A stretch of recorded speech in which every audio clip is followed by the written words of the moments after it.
Mga kababayan, ang Pangulo ng Republika ng Pilipinas, President Ferdinand R. Marcos Jr.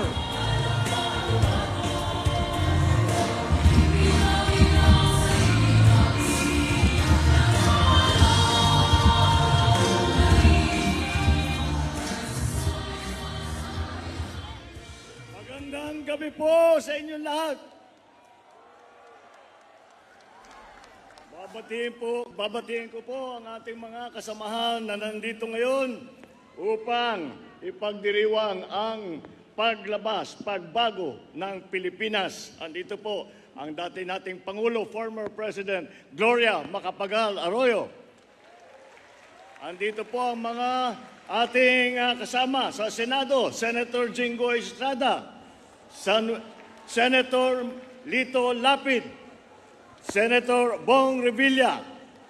Andito rin si House Speaker Martin Romualdez at ang ibang mga miyembro ng House of Representatives. Andito po ang ating Executive Secretary, Chief Luke Bersamin, at ang ating kalihim na mga iba't ibang departamento na kasama sa kabinete. Andito rin po ang ating mga sundalo, mga commanding general, officers, enlisted personnel ng AFP.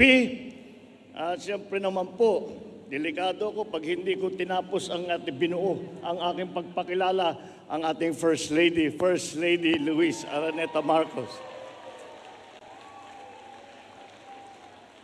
Kasama rin po natin ang ating mga local government officials, my fellow workers in government, our friends in the different religious groups, ang ating napakahalaga na kasama.